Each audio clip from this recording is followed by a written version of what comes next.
LJP ने अपनी एक सीट के प्रत्याशी का नाम अनाउंस नहीं किया है खगड़िया, और उसको लेकर काफ़ी पेच फंस गया है। सीट एक है, यानी एक अनार है 100 बीमार हैं।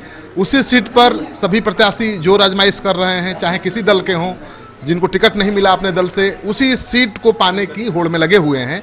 और ऐसे में खगड़िया से आरजेडी की नेत्री, जी हाँ, आरजेडी की नेत्री कृष्णा यादव ने विद्रोह कर दिया है और उन्होंने अब सीपीआई के सिंबल पर चुनाव लड़ने का फैसला लिया है। अगर सीपीआई सिंबल देती है तो, अगर नहीं देती है तो निर्दलीय लड़ेंगी और सीपीआई यानी सारे वाम दल उनका समर्थन करेंगे।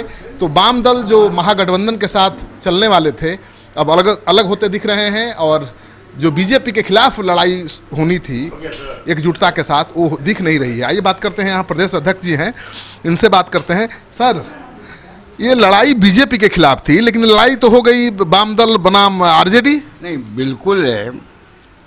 देखिए, यह चुनाव जो है पार्टी से ज़्यादा महत्वपूर्ण है। इस चुनाव में आम लोगों की भागीदारी, आम लोग बिहार के, चाहे पूरे हिंदुस्तान से, कश्मीर से लेकर कन्याकुमारी और कच्छ से कटक तक, इन लोगों का यह चुनाव है।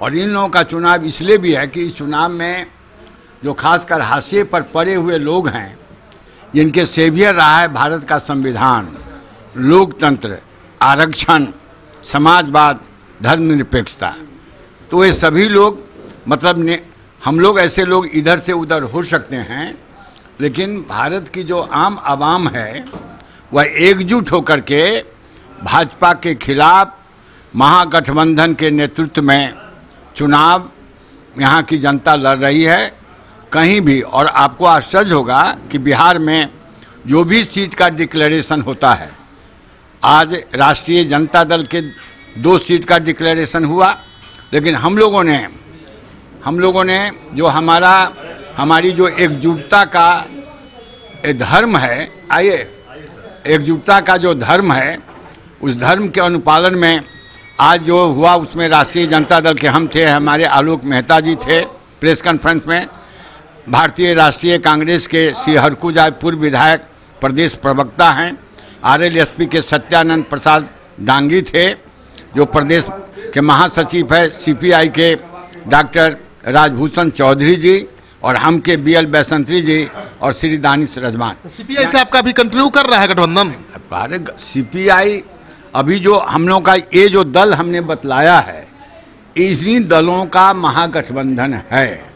और इन दलों के महागठबंधन में न सिर्फ सीट शेयरिंग की बात पर एक मत है, बल्कि कैंडिडेट पर भी हम लोग एक मत होते हैं। कन्हैया कुमार पर बना सहमति? कहा ना भाई, जो सहमति है, अभी हम महागठबंधन की बात कर रहे हैं, तो महागठबंधन में जो सहमति है, महागठबंधन में जो एकजुटता है, उसका इजहार मौर्या होटल में भी किया गया और आज राष्ट्रीय जनता दल के ऑफिस में। कन्हैया कुमार से जुड़े हुए सवाल का जवाब देने से क्यों भाग रहे हैं?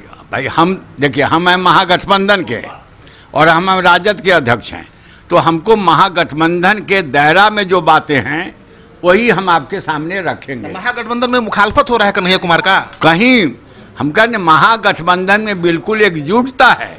महागठबंधन का एक ही संकल्प है कि भारत की धरती से आरएसएस भाजपा को भगाना है और नरेंद्र मोदी को यहाँ से हराना है, आउट करना है। सीपीआई बाहर नहीं हुई है गठबंधन से? भाई, कौन है गठबंधन में? ये लोग हैं गठबंधन। नहीं, सीपीआई हमने नहीं कहा, वीआईपी बोले। वीआईपी, अच्छा, हमने कहा कि बाहर। देखिए, राष्ट्रीय जनता दल, देखिए बाहर, चूंकि बाहर की चर्चा मैं नहीं करता हूँ, बाहर में जो हम में है उसकी चर्चा। I am always talking about positive aspects of दो सीट क्यों अनाउंस करे, एक साथ क्यों नहीं करता? कहा है भाई, कांग्रेस को 3 गो जो है, किशनगंज, कटिहार, पूर्णिया, कांग्रेस को दिया गया है। हमारे हरखुजा जी जो पूर्व विधायक हैं, कांग्रेस के प्रदेश प्रवक्ता हैं, कांग्रेस के प्रतिनिधि के रूप में यहाँ पर उपस्थित थे, उन्होंने स्पष्ट तौर पर कहा कि इन सीटों पर कौन कैंडिडेट होगा कांग्रेस का, इसकी चर्चा दिल्ली में हो रही है। कांग्रेस के जो हमारे अध्यक्ष हैं माननीय श्री मदन मोहन झा जी राहुल गांधी जी के साथ दिल्ली गए हैं। कीर्ति झा आजाद का भी टिकट काट दिया। हमने यही तो कह रहे हैं कि राष्ट्रीय जनता दल एलिमिनेशन में, हम लोग एसिमिलेशन में विश्वास करते हैं। जो एलिमिनेटेड जो जितने लोग हैं उनको, चूँकि जनता की आशा और आकांक्षा के अनुरूप कैंडिडेट की जो सहमति बनी है सभी दलों का, न सिर्फ मैंने क्षेत्र वाइज बल्कि क्षेत्र पर कौन कैंडिडेट होगा इस पर जो सहमति है और इसके चल के जो भारी उत्साह है, इसके संबंध में हमने आपको बतलाने का काम। अब्दुल बारी सिद्दीकी दरभंगा से लड़ेंगे? कहा ना भाई, अभी किस फेज में है वो? ये अभी तो हमने फर्स्ट और सेकेंड फेज की घोषणा किया है। अब जो फेज आगे आवेगा उस फेज की स्वतः घोषणा होगी, आप संसूचित हो जाइएगा। पूरा फेज वाइज ही घोषणा होगा। अब कहा ना कि अभी विचार चल रहा है, सारी बातों चल रही है, और अब्दुल बारी सिद्दीकी हम लोग के पुराने नेता हैं और हैं। सर, सीटों के बंटवारे चयन को लेकर पेच फंसा है, तभी तो आप फेज वाइज कर रहे हैं ना। देखिए ना, क्योंकि ये जीवंत लोगों की पार्टी है और जीवंत लोगों की पार्टी में तीन चीज बतला देते हैं। एक शब्द है, एक है कंट्राडिक्शन, दूसरा है कॉन्सिलेशन और तीसरा है कंक्लूजन। यानी जो जीवंत लोग होते हैं उनमें विचार का भिन्नता होती है लेकिन मन की भिन्नता नहीं होती है। Contradiction, conciliation and conclusion. तो हम लोग आपस में जब विचार विमर्श करते हैं तो ज़रूर थोड़ा बहुत कंट्राडिक्शन होता है, लेकिन कंट्राडिक्शन के बाद हम लोग कॉन्सिलेशन पर पहुंचते हैं और कंक्लूजन पर जो पहुंचते हैं, जो कैंडिडेट है उसका नाम आपके सामने रख फिर एलिमिनेशन पर भी। Elimination, no elimination. तो आपने सुन लिया। मैं कह रहे, राष्ट्रीय Janata Dal always believe in assimilation with the people of Bihar, not elimination. क्योंकि हमको बिहार की जनता ने इस गठबंधन को अपना समर्थन दिया है, तो हम